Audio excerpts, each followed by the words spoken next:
Bueno, me han llamado para pedirme que os cuente de alguna manera cuáles son los aspectos fundamentales a tener en cuenta a la hora de elegir, dimensionar y manejar un equipo pivot. Vamos a comenzar con este vídeo que nos va a dar una idea general de lo que son los sistemas y cómo podemos establecer las claves a tener en cuenta para el manejo del mismo. En primer lugar, creo que es importante destacar cómo riega una máquina pivot. Y para ello os muestro esta pequeña figura en donde simplemente llamar vuestra atención de que una máquina que tenga 400 metros, el 50% de la longitud de máquina solo riega el 25% del área del círculo que vamos a mojar, mientras que el 54 metros riegan el otro 25%. Esto ya nos va a dar una idea de cómo tiene que repartir el agua a la máquina. Yo quiero poneros en antecedentes de algo gráfico que os ayude a entender. Y es, la máquina va a repartir el agua con un modelo que llamaremos semielíptico, que lo podéis asemejar como a un túnel de una autopista, pero que tiene un matiz. Este túnel de la autopista no tiene una altura constante, tiene una altura creciente a medida que me voy alejando de la máquina. Y quiero que esta imagen la tengáis en la mente cada vez que intentéis entender cómo reparte el agua un equipo pivot. Altura creciente de la cantidad de agua que cae o que reparte la máquina es consecuencia de que el tiempo que tarda en aplicar agua en un punto del extremo es mucho menor que en un punto más próximo al centro pivote, con lo cual tiene que descargarla más deprisa, porque lo que está claro es que todos los puntos de la parcela de regada del círculo que quiero regar tienen que recibir la misma cantidad de agua, ¿vale? Para intentar intensificar, clarificar un poco este tema, os pongo aquí un ejemplo en donde vamos a intentar adivinar cómo cae el agua en dos puntos del terreno. Uno, situado a 180 metros del origen, mejor dicho, del centro pivote, y otro situado a 360 metros. Vamos a poner como si fuéramos dos actores que le damos vida a esos puntos del suelo. Yo soy el actor situado a 180 metros y voy a empezar contando lo que me pasa. Y tú eres el actor situado a 360 metros. Que bueno, en este caso, como lo único que tiene voz soy yo, voy a contar lo que vas a ver. Pues yo, punto del terreno, cuando veo que viene la máquina, mi sensación es que me empieza a mojar, me moja más, llega un momento en que tengo un máximo de pluviometría, de intensidad de lluvia, y luego me empieza a disminuir. Si miramos la gráfica, mi nivel de pluviometría con el tiempo es el de lo que yo estoy marcando por aquí, sería la gráfica más ancha y más baja.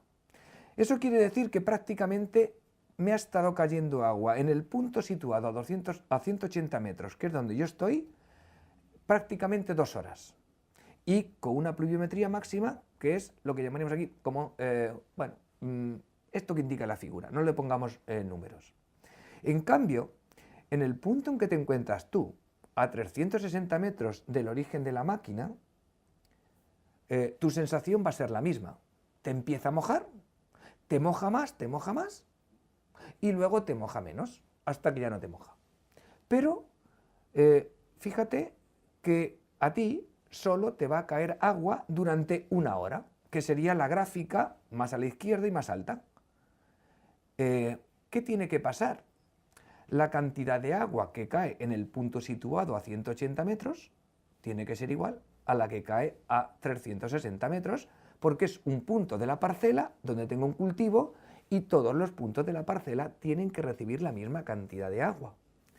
Como el tiempo que está mojando la parcela, el punto de la parcela a 180 metros es 2 horas, mientras que el punto que moja a 360 tarda 1 hora, está claro que la intensidad de lluvia no puede ser la misma. Digamos que tiene que ser el doble, porque en la mitad de tiempo tiene que aplicar la misma cantidad de agua. ¿Se entiende entonces? Con lo cual, ¿qué es esto? Bueno, esto no es cómo aplica el agua, o sea, cómo descarga la máquina el agua. Esto es cómo recibe el agua un punto del terreno.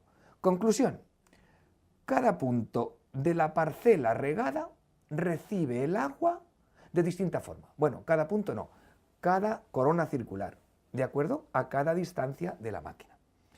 Bueno, pues ahora vamos a abordar otro tema que tiene que ver, en este caso, con cómo aplica la máquina el agua a un punto del terreno y qué efecto tiene la velocidad con que se mueva la máquina para la cantidad de agua que ha recibido ese punto del terreno, ¿vale? Me voy a fijar ahora en el punto donde tú estabas, a 360 metros del origen. La curva anterior que te mostré, es la parte superior de esta diapositiva, me indica la pluviometría con el tiempo, y esto es la pluviometría que caía a la velocidad del ejemplo anterior, donde tú estabas, y al final aquí era 1 hora, ¿de acuerdo? ¿Qué pasaría si la máquina, un detalle importante, la descarga de la máquina es constante? ¿Por qué? Porque tengo una bomba, tengo unas tuberías que me transportan el agua hasta la cabeza del pívot y luego el propio pívot con sus emisores, con sus aspersores. Nada de esto cambia al cambiar la velocidad de la máquina, sino solo la plataforma que va transportando este modelo de distribución de agua de la máquina. Ese es un tema clave. Esta plataforma, este modo de distribuir el agua no cambia con la velocidad. Por tanto, yo me quedo, la parte de abajo de la figura representa cómo reparte el agua a la máquina en un punto determinado. Y la parte de arriba de la figura, lo que me está representando es cómo recibe un punto del terreno el agua a lo largo del tiempo, cuando pasa la máquina por encima de él. Entonces, está claro que el que nunca cambia con la velocidad es la parte de abajo. Esta parte de abajo es un trocito de ese túnel que te he hablado antes de la autopista que va creciendo. Lo que va creciendo es la altura del túnel, es decir, esta pluviometría máxima del modelo de descarga de agua de la máquina. Repito, en el punto donde tú estabas, en el suelo, que es el punto del que tú le estás dando, digamos, vida para entender lo que pasa, empezó a mojar, mojó más y luego ya dejó de mojar. Y en eso tardó 1 hora. ¿Qué pasa si ahora yo la máquina le aumento la velocidad? Al aumentar la velocidad de movimiento de la máquina, el tiempo que va a tardar en pasar sobre el mismo punto, el mismo modelo de abajo que no ha cambiado, será menor. ¿Cómo narraríamos esta nueva situación? Pues igual, me empieza a mojar, me moja más y luego ya no me moja. Pero ¿cuánto tiempo ha pasado desde que me empieza a mojar hasta que deja de mojarme? Por ejemplo, media hora. ¿Por qué? Porque he puesto la velocidad al doble. Antes tardaba 1 hora en pasar este modelo de abajo sobre el punto del terreno. Ahora, al doble de velocidad, tardará media hora. Bueno, no sé si os habéis fijado que la altura máxima que alcanza la pluviometría en el punto donde tú estás no ha cambiado por el hecho de que la velocidad sea más grande o más pequeña. O sea que la altura de esta curva a gran velocidad y de esta curva a menor velocidad es la misma. Un tema muy importante que me dice la gráfica de arriba. El área bajo la curva, vamos a poner la curva azul grande, que es la primera que manejamos, ese área es la integral de todo el agua acumulada en cada momento. O sea que es el agua total, la dosis de riego, la lámina de agua aplicada en ese punto del terreno. Es el área bajo la curva. Luego está claro lo que ha pasado. Si yo le aumento la velocidad, la lámina de agua aplicada sobre el mismo punto ha disminuido. Puede ser incluso menor de la mitad, porque ahí vemos un poco la forma que tienen ambas curvas, ¿vale? Esto es un tema muy importante, porque la dosis de riego, la lámina aplicada al cultivo, al suelo, la voy a cambiar simplemente determinando o regulando la velocidad de la máquina. Yo quiero una dosis, por ejemplo, de 10 milímetros. Bueno, pues le llevaré una máquina a una velocidad. Quiero una dosis de 20 milímetros. Tengo que poner la mitad de la velocidad a que iba antes. ¿Está entendido? Bueno, esto es un poco la tercera curva que aparece aquí. Si yo, en lugar de llevarlo a la velocidad que comenzamos este relato, lo llevo más lento, evidentemente tarda más tiempo, la altura máxima es la misma, pero el área bajo la curva es mayor. Repito, para que no te confundas, porque todas las líneas parece que son iguales, pero no están representando lo mismo. La curva de abajo representa el modelo de reparto de agua de la máquina, que no olvides que te he dicho que es un túnel de una autopista, porque tiene una anchura más o menos constante, pero la altura del túnel es creciente hasta el extremo de la máquina. Y eso no cambia nunca mientras esté funcionando la bomba y el sistema pivot, porque es caudal constante con reparto constante. En cambio, la parte de arriba es cómo recibe el agua un punto del terreno, que en este caso hemos representado el punto del extremo porque era donde tú estabas. Y la velocidad me indica la dosis o lámina de agua que ha recibido ese punto del terreno. Siento haber tardado tanto e insistir porque me parecía que era muy importante este tema para que entendáis cómo funciona un pivot. Continuamos. Bueno, ahora quiero mostraros una descripción general de algunos de los aspectos fundamentales que tenéis que tener en cuenta para conocer la máquina. Lo primero que vemos aquí es, digamos, la estructura ligada al centro pivote. Tiene que estar perfectamente anclada porque lo que tengo es un punto fijo de toma de agua y de energía. Hasta aquí tengo que llevar el agua y la energía y este va a ser el punto donde la máquina se mueve para regar un círculo, ¿vale? ¿Qué destacaríamos de aquí? Pues dos cosas, de alguna de las diapositivas que tenéis aquí. Por ejemplo, aquí tenemos la caja de control de la propia máquina. Esta caja de control va a estar unida con un cable hacia la estación de bombeo porque tienen que ponerse de acuerdo pivot y bombeo cuando hay averías. Incluso yo podré arrancar la máquina desde la estación de bombeo o desde esta cabeza del centro pivote. Y cuando yo digo arrancar, tiene que arrancar la bomba y la máquina en movimiento. Cuando tenga avería, si es que lo tengo, ojalá no, pero siempre puede tener una avería, por ejemplo, si se atasca una rueda, el pivot no arranca. Cualquiera de las ruedas no va a arrancar porque tiene un sistema de alineamiento que va a impedir que avancen las demás ruedas. Eso indicaría que como no pare la bomba, va a estar descargando permanentemente el agua en el mismo punto. Bueno, en el mismo radio. Me produciría un encharcamiento inmenso, tengo que parar la bomba. ¿Entendéis para qué sirve ese cable de automatismo de conexión de la bomba con la cabeza del pivot? Pues esto es un poco lo que va aquí. Aquí dentro también va la velocidad. Hay que ir, en este caso, siempre a la cabeza del pivot, fijar la velocidad y una vez que tenga fijada la velocidad, pues cada vez que lo arranque va a moverse a esa velocidad. También el sentido hacia la izquierda, hacia la derecha, es simplemente como son motores trifásicos, si yo le cambio dos fases, donde giraba hacia un lado, ahora gira hacia otro. Con lo cual, si se me atascó, por cierto, esta es la manera de desatascarlo. Le cambio el sentido de giro, dos fases a la corriente eléctrica, y el pivot se mueve al revés y desatasca, ¿vale? Otra idea que quiero transmitiros es esta diapositiva que tenéis aquí, en donde no sé si se ve la nube de agua que está descargando en un momento determinado la máquina. Es curioso que parece que no cae ninguna gota de agua en la vertical de la máquina. Puede ser verdad. Es el efecto del viento. Es el efecto del arrastre de el agua descargada por los aspersores de la máquina. Me podéis decir, ¡buah! Pues entonces la uniformidad de riego va a ser malísima. Pues no. la uniformidad de riego va a ser razonable, pongámosle 85 hasta 90%, si están bien las cartas de aspersores, porque pasará un poquitín más tarde, pero en general va a dar un resultado de riego bueno.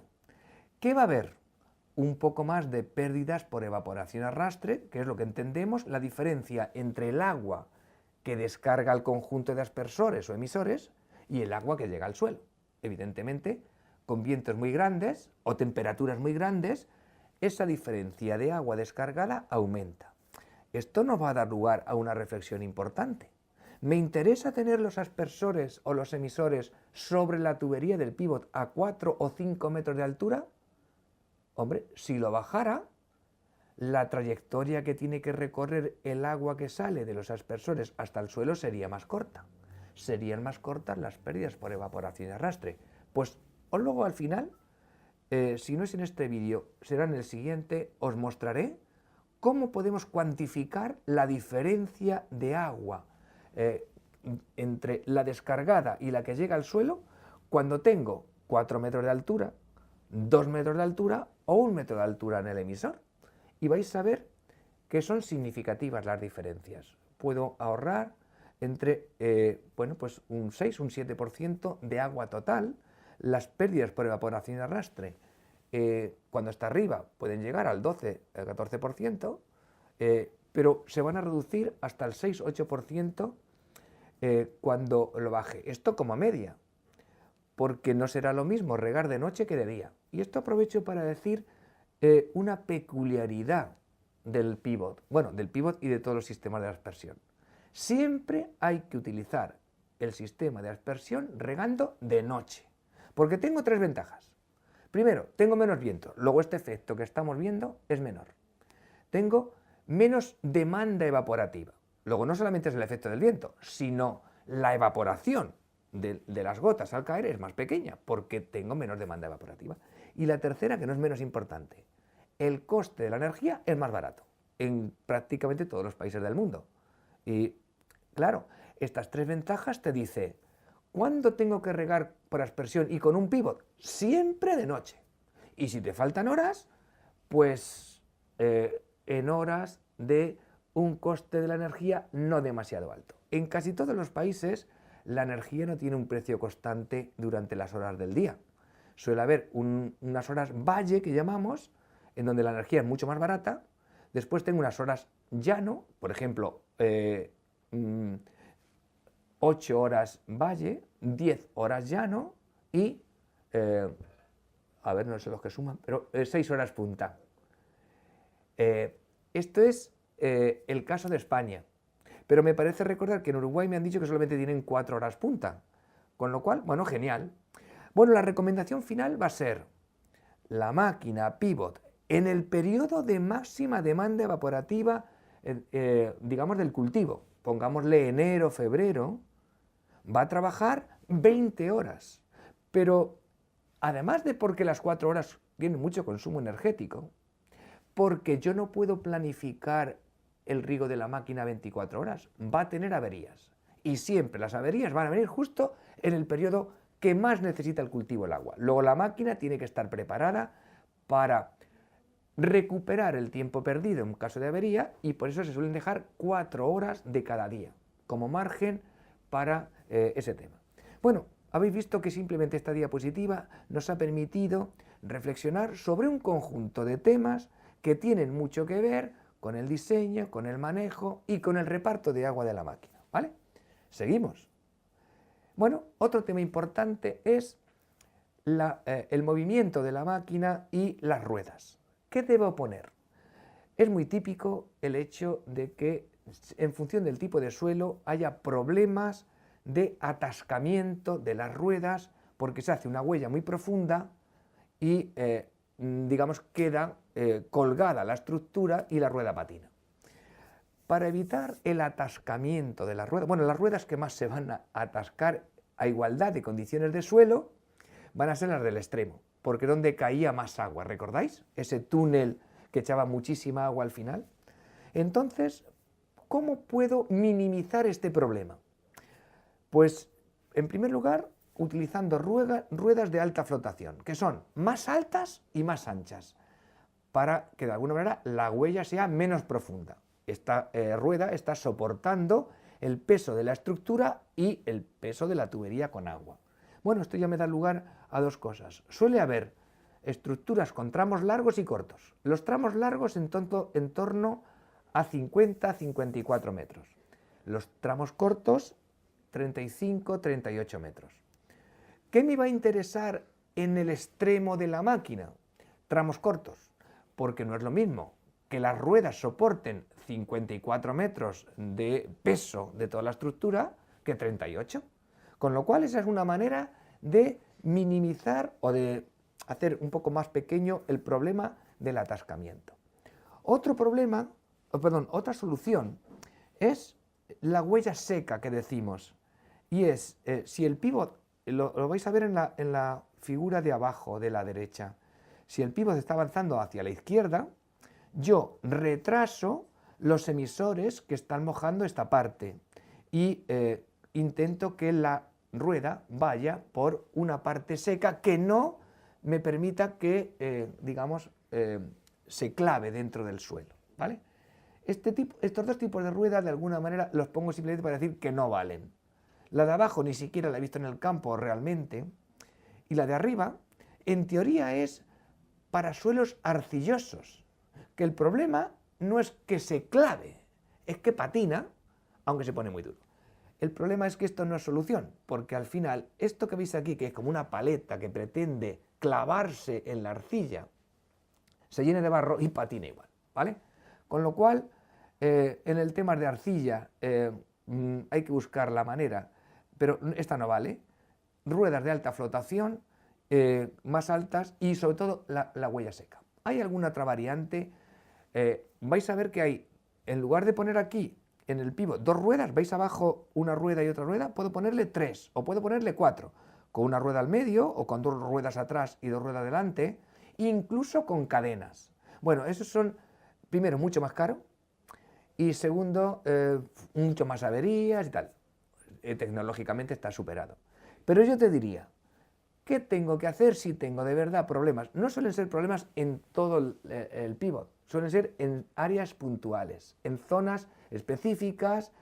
En ese caso, te tienes que plantear colocar piedras o elementos semejantes en ese tramo donde tienes problema de atascamiento para solucionar el problema. Es mucho más barato, es para siempre, tienes un inconveniente, claro, que cuando quieras labrar, ahí no puedes tocar, porque las ruedas van a pasar por ahí y ya tienes las piedras. Por lo demás, no hay mayor problema. Seguimos avanzando. Bueno, aquí tenéis algunas de las dimensiones de las ruedas que puede haber. Bueno, esto es un detalle más de la rueda seca, para que veáis un poco cómo se puede solucionar. Esto no es la solución siempre, pero es una solución que tú tienes que pensar que puede ser posible en tu máquina, ¿vale? Bueno, esto es unas pinceladas, podríamos estar hablando mucho más tiempo de esto, pero no tenemos demasiado tiempo. Vamos a ir a lo fundamental. Ahora vamos a hablar de un tema clave, estratégico, que son los emisores. En un pívot, los emisores pueden ser aspersores giratorios de impacto, son los aspersores típicos de los sistemas estacionarios, o un poco más evolucionados. Cuando digo evolucionados, a lo mejor lleva ya 12 o 15 años o más, pero ya no son aspersores clásicos de impacto. Tipo Rotator, tipo Eword, son fabricantes, en este caso hay que decirlo, son de Estados Unidos y son las dos soluciones que en este momento están en el mercado. No hay ninguna otra, por tanto, no importa. No decimos los nombres, pero se puede imaginar. La otra alternativa es que en lugar de que sean aspersores giratorios, son fijos, es decir, es un chorro que impacta sobre un plato y este plato, ahora lo vamos a ver, o sea, no preocuparos que vamos a entrar en un poquito más de detalle. Un plato que distribuye el agua y aumenta la anchura mojada. Y por último, cañones del extremo. Yo sí que quiero deciros que la experiencia de muchos años demuestra que este cañón del extremo, que requiere más presión que el resto de aspersores en general, no es una buena solución en general. No conozco nadie que tenga un cañón de tamaño medio grande que al final esté contento, porque le afecta mucho al viento, la distribución de agua es muy mala y al final el borde del cultivo queda mal regado. Es verdad que en teoría, si yo le pongo 15 o 20 metros más allá del alero, el número de hectáreas que puedo regar es muy grande, 8, 10, 15 hectáreas, pero no es real. O sea, es algo más una ilusión que una realidad. Entonces, bueno, una alternativa es un tema clave que no he dicho. Uno de los puntos clave donde controlar bien la uniformidad y la calidad del riego que me afecta al viento es el extremo. ¿Cómo lo puedo, digamos, minimizar o controlar el efecto? Me gusta más esta solución alternativa. Fijaros, es simplemente un tubo que lo bajo del extremo de la máquina para dos cosas. La primera y muy importante, bueno, para tres. La primera y muy importante, para poner desde el suelo, una persona cuando está funcionando la máquina abre una válvula, limpia la tubería, que no es poco, y luego la cierra. Otra segunda, digamos, ventaja de tenerlo. Le puedo colocar los mismos rotator, pero con mayor cantidad, una pistola, o sea, un aspersor, no es un cañón, es más pequeño, que me controle que el borde queda bien regado, más cerca del suelo, ¿veis? Esto es la ventaja, no desde arriba, sino más cerca del suelo, por encima del cultivo. Claro, si es un cultivo de maíz, estamos hablando de que 2,5 metros puede ser razonable. Dicen, pues 2,5 metros yo no voy a alcanzar. Sí, tú bajas más la tubería, donde puedas actuar con la válvula, y el aspersor lo colocas a 2,5 metros, ¿vale? Y el otro tema es porque una idea básica que quiero que tengáis siempre presente. Si yo quiero saber si un sistema de riego a presión, pongámosle aspersión o goteo, funciona correctamente, solo tengo que chequear, comprobar la presión en puntos concretos y específicos de la instalación. En el caso de un pivot, tengo que saber la presión que entra a la cabeza del pivot y, si fuera posible y muy interesante, la presión que tengo en el extremo. ¿Entendéis la tercera o cuarta, no es la que he dicho, ventajas de tubo bajante? Ahí puedo colocar un manómetro que yo pueda ver. Por cierto, hablando de los manómetros, nunca coloques un manómetro directamente conectado a la tubería, porque el arranque y parada te generará transitorios, sobrepresiones y depresiones en la tubería. Que a la tubería no le pasa nada, a los aspersores no le pasa nada, pero los manómetros se rompen todos. ¿Qué te recomiendo? Que coloques a la salida, digamos donde vas a conectar el manómetro, le intercales una válvula de 3 vías, que te permite tener siempre conectado a la atmósfera, es decir, sin presión, el manómetro. Y solo cuando tú vas y quieres saber la presión, lo conectas, lo comunicas con el agua o con la tubería, lees y después lo vuelves a dejar desconectado. Te va a durar toda la vida. Bueno, mentira. Le tienes que proteger con las heladas y todo esto en invierno, porque si no, la glicerina. Pero bueno, es una recomendación. Lo normal es que la gente esto no lo hace, lo pone y al poco tiempo el manómetro siempre se queda marcando un mismo punto. Y dice, esto va genial, siempre va marcando perfecto. Es mentira. Siempre está roto el manómetro, que ya no funciona, y entonces tú te has creído que aquello está funcionando. Bueno, esto es un pequeño comentario para pequeñas cosas que son importantes, porque yo sé si el pivo está funcionando bien o mal si controlo de verdad la presión que le entra y la presión que le sale por el extremo o que llega al extremo. Bueno, seguimos. Aquí os presento algunos de los principales emisores que en este momento tenemos en el mercado, ¿vale? Uno es el tipo rotator, que es el primero. Mirad cómo reparte el agua. Es como un aspersor de los de impacto, pero un sistema radicalmente distinto. Tiene 6 u 8 chorros, pero va girando. Este es bueno, muy bueno, ¿vale? El siguiente es un spinner, que es el mismo equipo, pero sin freno, con lo cual gira mucho más deprisa ese plato que me distribuye el agua, pretende tener una gota más pequeña, pues no sé, para nascencia, para floración, que no... y menor anchura mojada. La verdad es que este se utiliza muy poco. Yo por lo menos no me lo he visto en mi vida profesional en este tema. El siguiente es un spray. Este es el típico chorro que impacta sobre un plato. ¿Veis que tiene unas ranuras? ¿Se ven aquí? y son chorritos.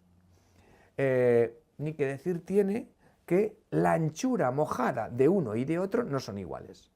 El que más anchura mojada es el rotator, el que menos anchura mojada es el spray. ¿De cuánto estamos hablando?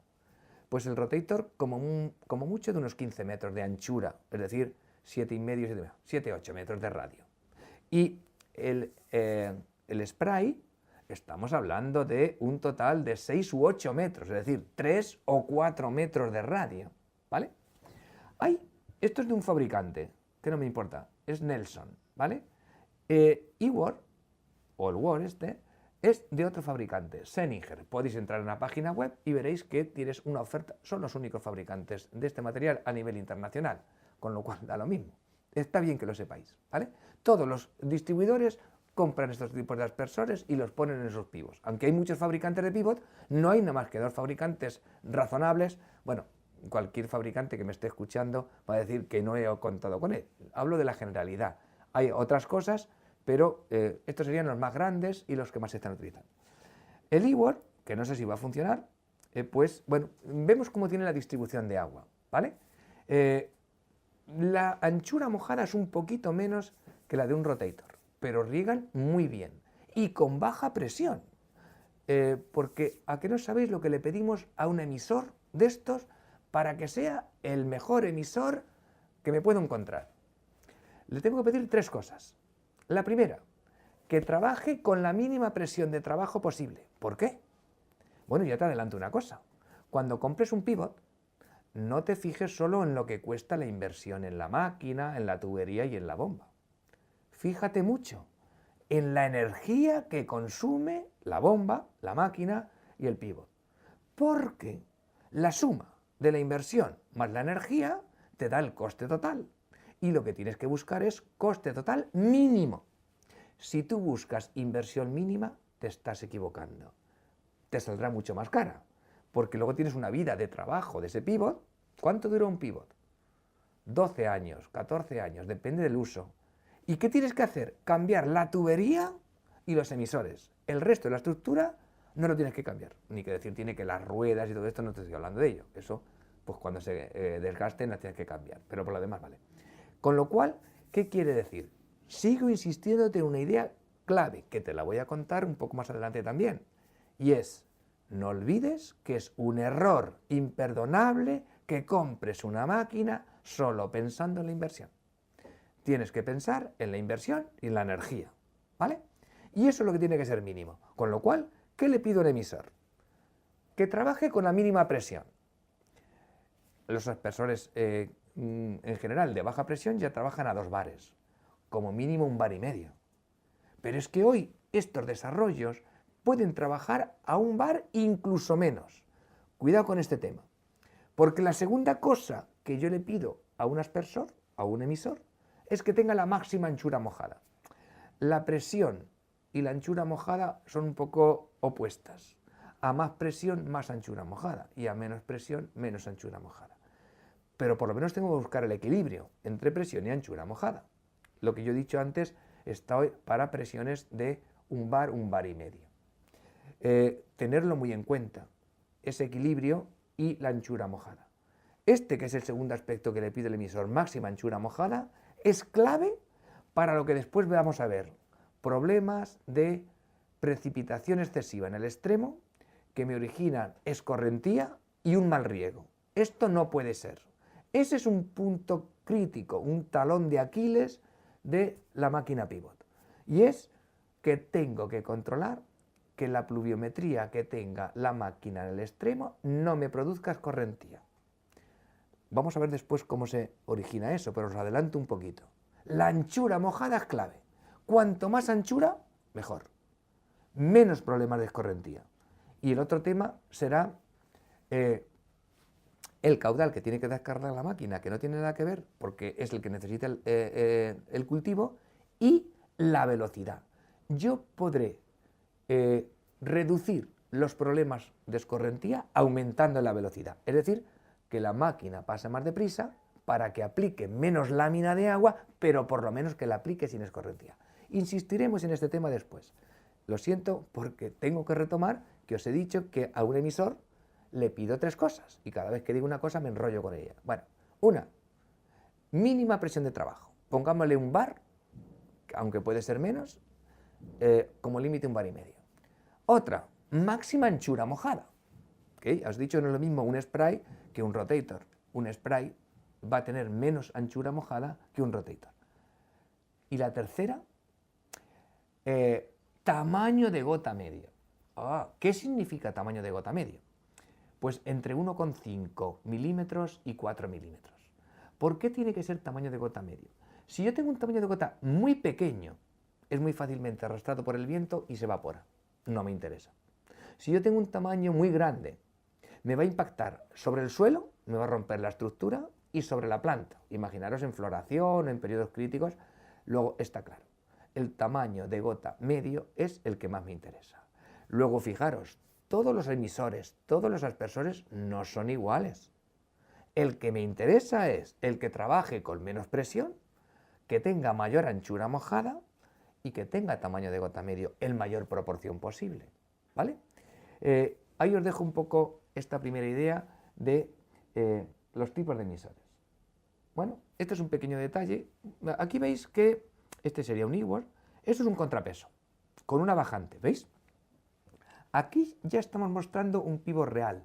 Estamos diciendo que a menor altura tengo menor pérdidas por evaporación y arrastre y el pivot va a funcionar correctamente con este tipo de emisor.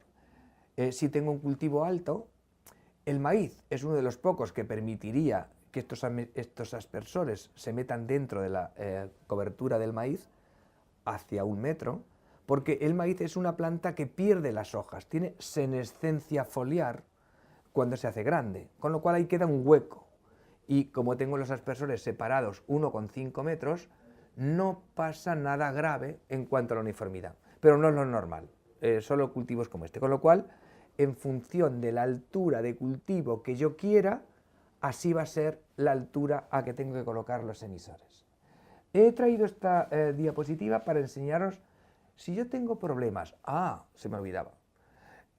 Los suelos de Uruguay no tienen problemas, ¿verdad?, con escorrentía. Sí, esta es una de las claves fundamentales que tienes que tener en cuenta. Los suelos de Uruguay, en general, no son de alta infiltración y, por tanto, tu problema fundamental va a ser intentar máxima anchura por encima de todo.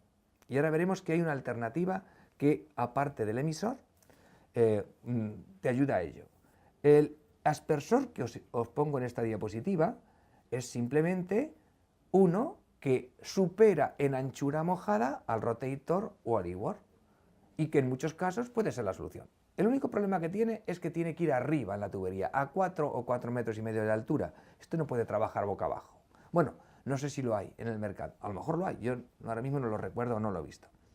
Pero es el único inconveniente. Pero es que puede tener hasta 18, 20 y hasta 30 metros de anchura. Claro, a 30 metros con un bar no lo puede hacer. Este aspersor requerirá 1,5 bares o 2 bares, ¿vale? Tenéis que valorarlo todo. El siguiente tema, para disminuir la escorrentía, el sistema LEPA es poco utilizado en general. Yo no creo que sea muy recomendable para Uruguay, pero os lo cuento un poco por encima.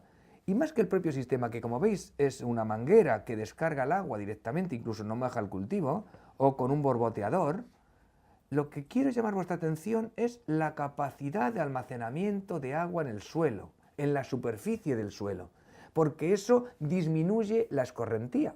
Luego piensa que los restos vegetales, de rastrojo, cualquier hueco que le podamos hacer rugosidad al terreno, es bueno en Uruguay, porque me permitiría mayores pluviometrías sin necesidad de disminuir, o sea, sin que se produzca escorrentía. Este es un ejemplo de la máquina, del tractor, que va haciendo esas pequeñas balsetas, que es un trocito de surco, lo cierra para que almacene agua. Y esta es la otra solución que creo que es bueno. Lo llamemos boom o como lo queramos llamar, es ensanchar de forma artificial los aspersores, los emisores. Con lo cual, bueno, si yo he ensanchado ahí 3 o 4 metros, pues son 3 o 4 metros más que tengo de anchura mojada. Esto me va a ser muy favorable con disminuir la pluviometría máxima. Esa altura de túnel que te decía de la máquina que va creciendo, y no es un túnel de la autopista, sino de altura creciente. Fijaros en esta diapositiva que solo en el tercio superior de máquina, bueno, depende del tamaño de la máquina, ¿no?, es donde han puesto estos emisores que se ensanchan. Y en el resto no te hacen falta, porque es donde realmente va a tener los problemas de escorrentía. Este es un tema que tenéis que valorar, muy importante en Uruguay, porque tengo un poquito más de inversión con estas estructuras que se abren, pero tengo la ventaja de poder utilizar menos presión, o sea que a lo largo del tiempo lo puedo pagar ese incremento. Y es un sistema claro a tener en cuenta. Fijaros que este es un ejemplo de spray, no es de rotator, ¿vale? El tema de los reguladores de presión. Uruguay es un país con ligera ondulación en el territorio y este es el ejemplo de lo que podemos encontraros en los pivots en general.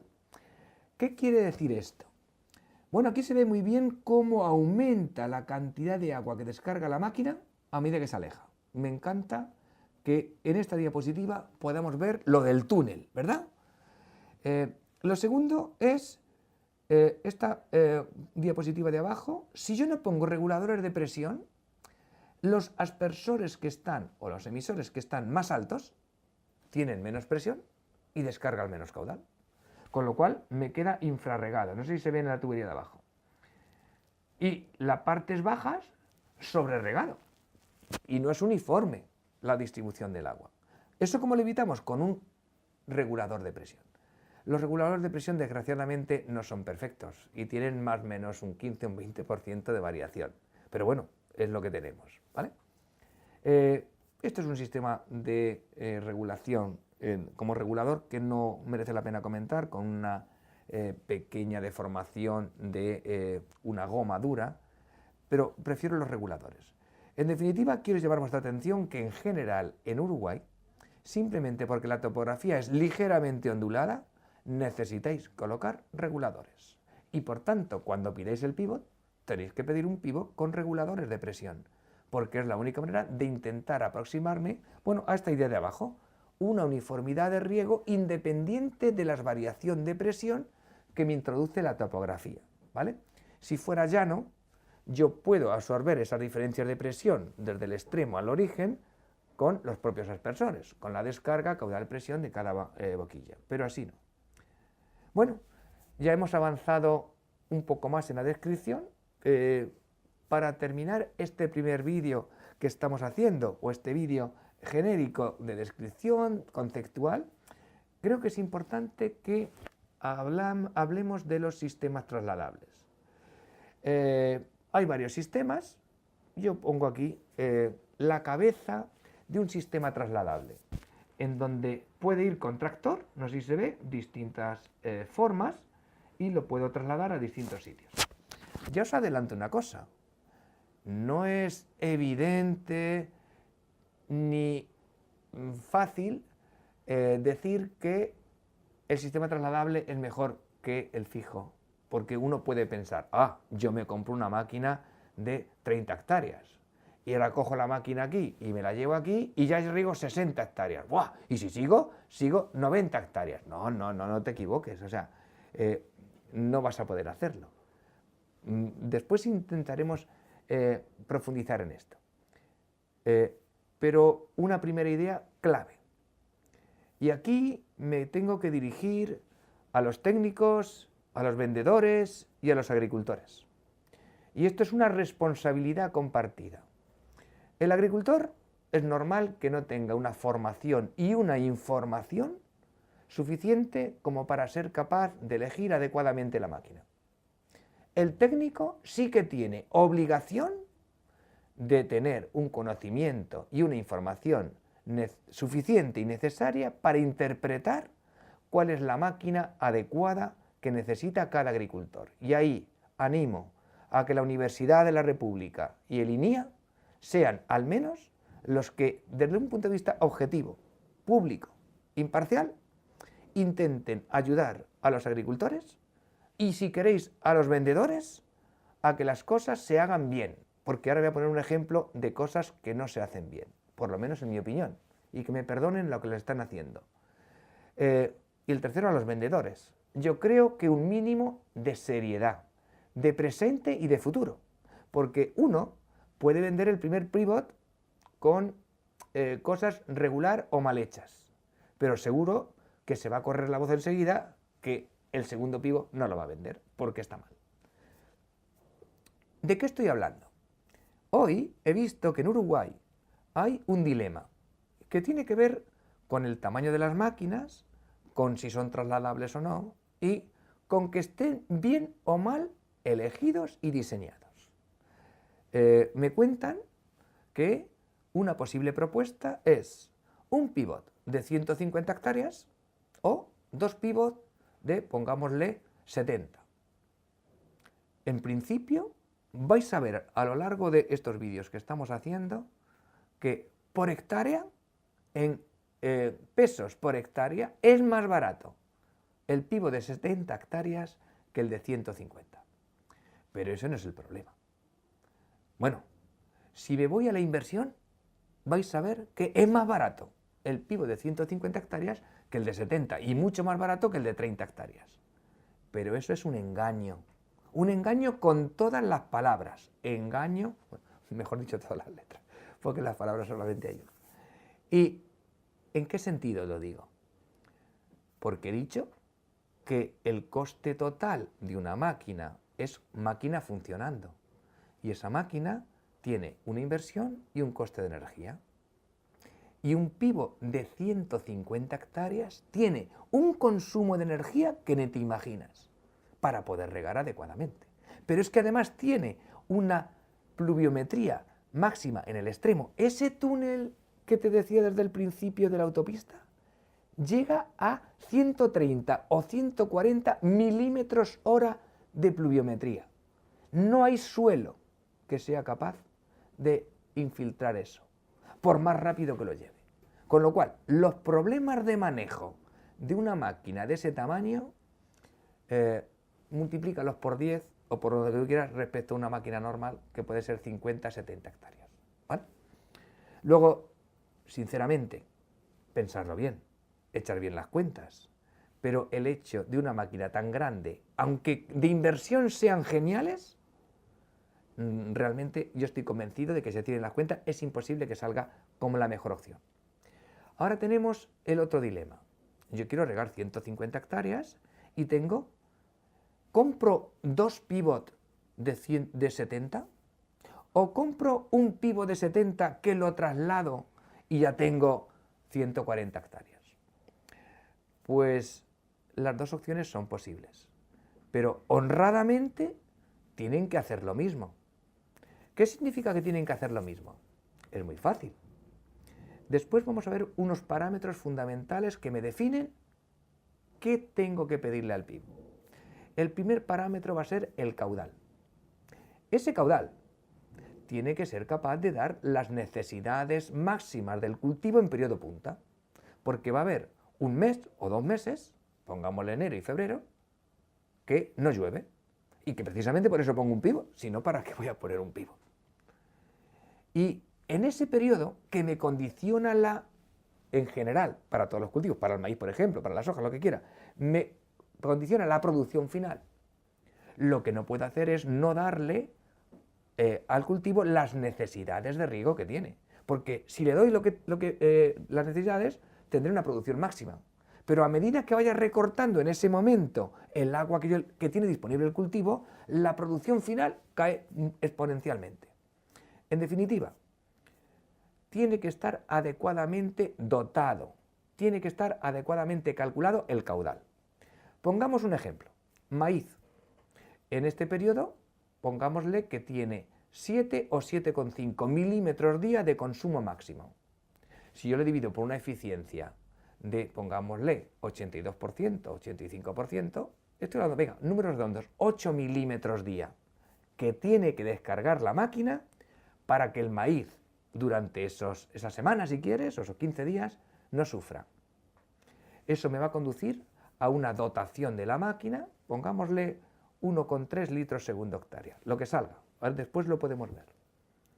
Por tanto, cuando yo tengo la opción de un pivo de 70 hectáreas más otro pivo de 70 hectáreas, de lo que yo estoy hablando es que compras dos pivos, uno aquí y otro aquí, y riego 70 hectáreas con esta dotación. Pongámosle, por ejemplo, que para 70 hectáreas, si fueran 1,2 o 1,3, son 90 litros por segundo, y aquí otros 90 litros por segundo, que son 180 litros por segundo. Dices, vamos a ver, esta es una alternativa, que yo lo veo razonable, que es lo que se está haciendo en casi todas las partes del mundo, por lo menos donde el riego forma parte de algo importante. O sea, para regar 2 días o un riego, pues a lo mejor no, pero para regar un poco más sí. ¿Qué significa la alternativa de comprar un solo pívot y trasladarlo? Lo que yo quiero es tener son 140 o 150 hectáreas de maíz. Cuidado, porque cuanto más tiempo esté sin regar la máquina, quiere decir que son tiempos muertos. Vamos a ver, un tema claro. El cultivo tiene un consumo. Diariamente consume 8 milímetros día los brutos. Multiplícale por las hectáreas, que son los litros metros cuadrados, es el volumen de agua. Todos los días, todos los días, todos los días. Pero este equipo es de 70 hectáreas y este también. ¿Sí? Si yo estoy aquí 3 días regando y después me voy y riego aquí 3 días y gasto un día en trasladarme, no te engañes. Este pivot tiene que echar mucho más caudal que antes, porque yo aquí estaba regando 7 días. Y el volumen era el de un día por 7, que lo distribuyo en 7 días. Si yo tengo un pivot que lo traslado, el volumen de 7 días lo tengo que aplicar en 3 días. Evidentemente el caudal es más del doble. En definitiva, no sé si me he explicado suficiente, pero si yo compro un pivot de 70 hectáreas para regar 140 hectáreas en 2 parcelas, de momento el caudal de la máquina para que lo haga tiene que ser más del doble que el primero. Con lo cual, necesito una bomba el doble de grande, una tubería el doble de grande, no la de la máquina también, pero es que la que transporta también. En definitiva, y luego tengo un tiempo muerto de un día o el día que sea, que me repercute en que el caudal todavía es más grande porque no tengo los 7 días disponibles, sino un día menos. Conclusión, haced bien las cuentas y ver si tengo que comprar 2 pivots o uno, pero que no se engañen. Un pivot de 70 hectáreas con la dotación para 70 hectáreas y para maíz no vale para regar 2 parcelas de maíz, porque entonces lo que están haciendo es aplicar menos de la mitad del agua que necesitaba el cultivo, porque si está aquí, no está aquí, y si está aquí, no está aquí. En definitiva, o pones un pivot más del doble de caudal, o esto es una mentira.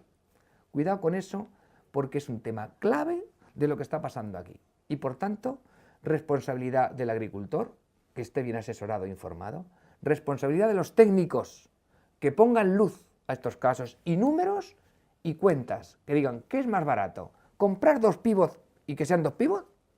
¿Comprar un pivot que no es ni una cosa ni otra, que es el doble de grande? Bueno, más luego, si la presión no es constante y tengo una sola bomba, hasta puedo necesitar variador de velocidad. Otro tema que se está ofertando. No sé si sabéis que un variador de velocidad cuesta casi tanto como una bomba. O sea, que en realidad estoy comprando 2 bombas, pero no de 90 litros por segundo, que era la que yo compraba para el pivot 1 y para el pivot 2. Estoy comprando una bomba de 200 litros por segundo, más un variador que tiene que controlar una bomba de 200 litros segundo. O sea que casi estoy comprando 2 bombas de 200 litros segundo. O sea que lo que me ha ahorrado en una máquina que he comprado de menos, a lo mejor es más caro que la solución segunda. Pero cuidado, el que me quiera contar que con una máquina riego 140 hectáreas, si solamente está preparada para regar correctamente 70, me está engañando, porque solo podré echar la mitad del agua, o menos. Bueno, siento haberme enrollado en este tema, pero me parecía clave, y este es el tema de los pivots trasladables. Es una tecnología conocida, que funciona razonablemente bien, pero requiere mucha mayor atención, más mano de obra y cuidado con las cuentas. Inversión, energía total de 140 hectáreas, no de 60 o 70 hectáreas. Vale. La segunda posibilidad que tenemos, bueno, dos posibilidades que vamos a tener para trasladar los pivots. Veis que las ruedas están perpendiculares a la tubería. Esto es posición de riego. Si yo quiero remolcar esto, tengo que girar las ruedas, ¿veis? La tengo que poner en esta posición porque en la posición de riego es esta. Hay varias tecnologías, cada fabricante tiene una manera de hacer esto, no es un problema, ¿vale? Entonces trasladaría la máquina de un punto a otro. Otra posibilidad es, ¿veis? Doble tipo de rueda en el centro pivote, en donde mientras está regando son las ruedas pequeñitas las que giran la máquina. Y cuando tengo que trasladarlo, simplemente, lo que pasa es que lo tengo que trasladar como si fuera un lateral de avance frontal. Es la propia máquina, el propio pivot, el que va avanzando. Eso requiere suministro eléctrico durante todo el camino para cambiar, etc. Son dos alternativas que tenéis que valorar y tecnológicamente están las dos, digamos, conseguidas. Pero, ¿qué es lo que yo quería? Simplemente llamar vuestra atención que aunque el hecho de trasladar un pivot no sea un problema, las cuentas bien hechas sí que es un problema y que no son iguales. Un pivot más otro pivot, que pensar que con un pivot hago todo. Bueno, eso sería una utopía. O sea, que decir, no, yo riego 70, bueno, más 70, ¿hasta qué límite? No, no, es que es mentira. Es que para regar 70 más 70 tienes que duplicarlo todo. Perdonad, pero esto es lo que quería contaros a este primer nivel. Muchas gracias.